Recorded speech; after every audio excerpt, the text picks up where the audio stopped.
Denver 7 On Demand is brought to you by Ferguson and BAC Appliance Center, the best in bath, kitchen, and lighting for your home. Here's the latest from Denver 7. I'm Eric Lufer. And I'm Molly Hendrickson. Tomorrow will be 4 weeks since Kelsey Barrett disappeared seemingly without a trace in Woodland Park west of Colorado Springs. This morning, police are following new leads, but there's still no concrete evidence as to where she is. Our ABC affiliate in Colorado Springs reports Barrett's fiance, Patrick Frazee, was spotted at a waste management facility dropping off bags of trash. That trash was later collected by police before they returned to Frazee's home.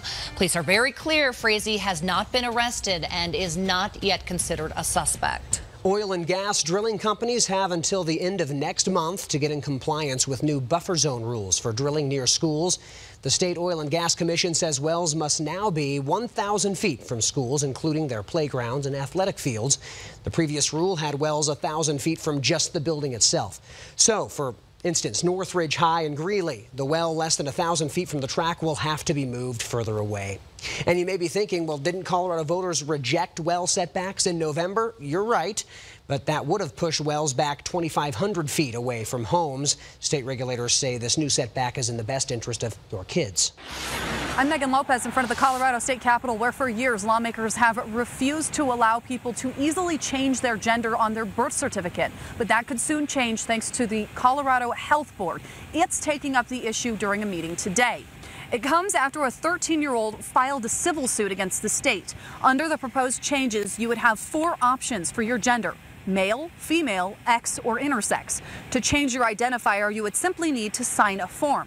But you could only do it once without a court order, and minors would need a doctor's note. The proposed changes come less than a month after state IDs on driver's licenses added X as a possibility for a person's sex. The birth certificate changes could go into effect as early as next year. Today, a Denver City Council committee will discuss a proposal to ban gay conversion therapy on minors. The proposal comes from a recommendation by Denver's LGBTQ Commission. Conversion therapy is the practice of using counseling or psychotherapy in an attempt to change someone's sexual orientation. Now, if it passes the committee hearing today, the proposal would move on to the full Denver Council. A new prison reform bill will be one of this Congress's final acts. The Senate passed the bipartisan measure. Now it heads to the House for a vote. The legislation is designed to ease sentences for nonviolent offenders and reduce the number of repeat offenders. It gives judges more discretion when sentencing drug offenders and boosts prisoner rehabilitation efforts. This morning, there are fewer concerns over a possible government shutdown before Christmas. The White House suggested President Trump is backing down on his demand for border wall funding. Initially, President Trump said he would be proud to shut down the government if he didn't get his $5 billion for the wall. Senate Republicans are now drafting a measure to extend funding until February 8th. And today, Denver City officials will look at ways to improve a program which helps us buy homes. It's called the MMA Plus program. It provides grants to qualifying homeowners for up to 4% of loans to cover down payment and closing costs. Right now, 28 metro cities and counties participate in the program. Through the end of November, more than 1,400 households have received assistance. More than $320 million in mortgages have been created through the program since 2013, and $12.8 million in down payment assistance has been provided. A federal judge is not dismissing a Colorado baker's case against the state, at least not right now. Masterpiece Cake Shop owner Jack Phillips made national headlines after refusing to bake a gay couple's wedding cake. He eventually convinced the U.S. Supreme Court he was being unfairly persecuted, but says the notoriety has made him an easy target, and he's still being treated unfairly by the state Civil Rights Commission. Both sides will pick up the case again next year. Looking ahead to tomorrow, now the Jefferson Parkway Public Highway Authority is set to select the finalists to build the 10-mile Jefferson Parkway Tollway. That's the big project that would close the loop from C-470 to the Northwest Parkway and E-470. We don't know yet how much those tolls would be. They hope to break ground by 2020. I'm Nicole Brady, and this morning we're looking into a plan that could really reshape Fort Collins over the next 20 to 30 years. A mega development is planned for the area near the Anheuser-Busch plant. The development is called Mantova, and its website makes it look idyllic. It's dubbed an agri-urban community with urban farming and local food highlighted, but it also falls along the lines of the other mixed-use developments, commercial and office space mixed in with homes that we've seen in other areas around the Denver metro. This is quite different, though, for Fort Collins, and many neighbors have expressed concerns about how it could change the character of Fort Collins, along with concerns about water and traffic. Several streets in the area around the Anheuser-Busch plant would be changed and widened as a result of this project. So there will be ongoing public input in this process, including a meeting tonight from 6 to 8 p.m. at the Northside Ozatlawn Community Center. The Highlands Ranch Library is closed this morning for a much-needed facelift. The renovations are expected to last for 3 months. When it reopens in April, there will be more public space, like a new children's storytime room and conference room. During the closure, library users can still pick up, hold, and return books. Story times and other events will be held at other locations. If you want to browse a library, you'll have to go to another Douglas County branch. And more testing needs to be done to send a Colorado-built satellite up to space. For the second straight morning, SpaceX has scrubbed plans for a launch. The new satellites will eventually give location information that is 3 times more accurate than current technology. SpaceX says there's a problem with one of the sensors. A new launch date hasn't been set just yet. We will still monitor a launch tonight in California. A rocket from United Launch Alliance in Centennial is set to launch at 6:44 tonight. Fingers crossed for that one.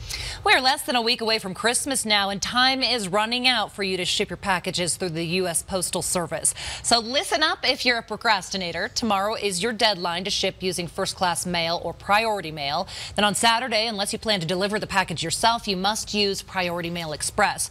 Price for that starts at $24, 4 times the price of Priority Mail. Well, Friday is your first chance to see incredible ice castles in the town of Dillon. This amazing display is in its 2nd year there. The attraction has started selling tickets for this season. They're $25 for people 12 and older, $20 for kids. What you do is buy a ticket for a certain half-hour time frame, and that's when you arrive. They're open every day except Tuesdays, Monday, Wednesday, and Thursday from 4 until 9. Friday they're open until 10, Saturday from noon to 10, and Sunday from noon until 8.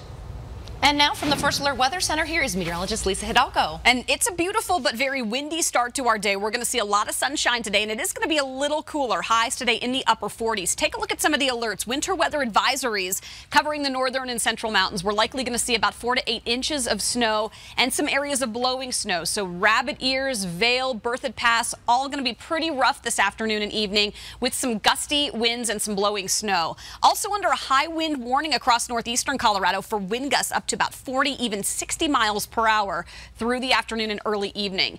Take a look at Futurecast. Most of what we're seeing when it comes to wet weather with this is going to be well off into the mountains. But look at those northwesterly winds, really gusty. We're likely going to be at about 48 to 50 degrees between the morning and afternoon. And then overnight, things will start to calm down. You'll see by about 5:30, still breezy, but not as windy. And by early Thursday, it's clear, it's cold, and it's calm. We'll see temperatures drop into the 20s early tomorrow morning. Now, it does get a little warmer tomorrow. Low 50s on Thursday with a lot of sunshine statewide. So the mountains are going to see snow today, but sunshine tomorrow. And then heading into the weekend, winter officially starts at 3:23 on Friday with a high of 60 degrees. Great timing, right? Heading into the weekend, we'll be in the 40s, so it does get a little cooler. You guys, if we're going to get any snow before Christmas, it's likely just a few flurries this weekend. All right, thanks, Lisa.